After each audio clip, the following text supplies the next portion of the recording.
Hello and welcome back to Lord of Heroes News here on Nyris Gaming, where I read the game news so you don't have to. Pretty quick one, as the beginning of a new month usually is. We just have some incoming banners, so let's get into it. This was not quite presented as they usually do, namely, her name and designation are all still in Korean on the artwork, and she is typoed as a water dark sniper. She is very much a water sniper. This is Natalie, who will be our new character. Her banner will run from April 1st to May 1st, so only a month. Light Charlotte, who is a pretty solid attack-based light cleric, will be getting a rerun from April 10th to May 10th, alongside Earth Warrior Aaron during the same time period, who is a very solid Earth DPS. It appears we will be getting another regional item gifting event that is school life focused.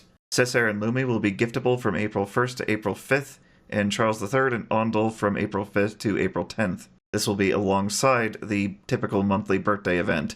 Natalie will have a mission pass from April 1st to May 1st, where you can get some good water runes and an accessory for her for free, as well as the birthday event for April from the 1st to the 10th, as well as a second birthday pass from April 1st to 10th. You can get 500 crystals and 50,000 gold for free, starting on April 1st to May 1st, 50 elixirs and 50k gold from April 10th to May 10th, and a second instance of that. Time to see what our new water sniper can do. Here are Natalie, sister of Oswald's level 1 and level 70 stats. I finally got around to actually calculating out what Ascension does. Ascension 1 gives a 5% stat boost to health, attack, and defense, and Ascension 2 does 10% to those. So I can actually give you specific details here. She's going to have very solid health, good attack, and defense as well. At Ascension 2, she will have 13,164 health approximately 1,782 attack, and approximately 1,479 defense. She functions very similarly to Dark Lambda in the fact that she is a ramping sniper based on her 2 for a massive attack via her burst, and she has a lot of utility, but seemingly can do a lot of damage as well. Her 1, Nocturnal Pursuit, is very simple. Attacks a selected enemy, heals the action gauge of all allies by 10%, and water allies by another 10%. Her 2, Enigmatic Blessing, starts at a 2-turn cooldown by default, and 390 burst gauge, increases the attack of the user by 70% at default, capping at 100% by levels, stacking twice, and fills the action gauge of allies by 25% going up to 40%, reduces the skill cooldown of this ability by 1 turn if the user is under the effects of immunity, which she can gain from her burst. AKA, if you give her immunity from herself or from other sources, she'll be able to action gauge boost the team every turn,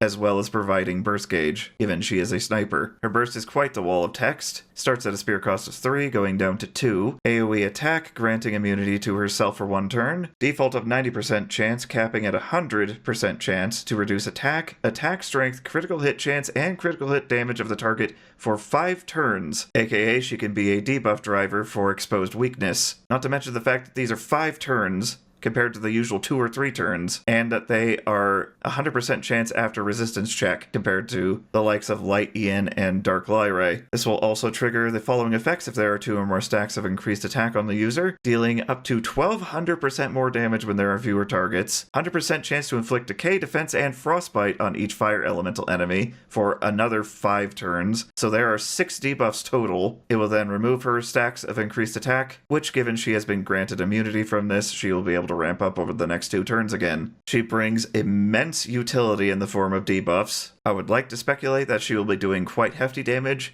especially against single targets, and that isn't even where it ends. Her passives are going to be speed and damage against fire. Her default relic is going to be increased debuff rate. Her refined relic is going to increase her damage dealt to fire enemies by 30 up to 70%, with an 80 to 100% chance to grant immunity to the user for 1 turn at the start of a wave. Her divine is going to increase her damage against fire enemies by 10 up to 20%, with a 40 up to 100% chance to inflict exposed weakness on each fire enemy, respectively, for 1 up to 2 turns, upon taking a turn, so she doesn't even have to attack, which pairs nicely with all her other debuffs. I believe if you're building her for damage, the Refined is going to be the choice to go with, especially if you're able to get another source of exposed weakness, with the likes of someone like Water Bianca or Fire Lumi, or if you want her to be the full debuffing utility support go with the Divine, so she has her exposed weakness. The Refined Relic's immunity is also at the start of a wave, so she will only be getting it immediately, and will have to get it from her burst. This will aid in her ramping her 2 immediately, 2 turns in a row, going into her burst, and then doing it again, making it easier to get into her proper rotation for dealing damage. And that is going to do it for this Lord of Heroes news video today. Thank you all for joining. Let me know your thoughts on Natalie in the comments below. Like if you like, subscribe for more in the future. Join me for gaming streams on Mondays, Thursdays, and Fridays at 6 p.m. Mountain Standard Time if you're so inclined,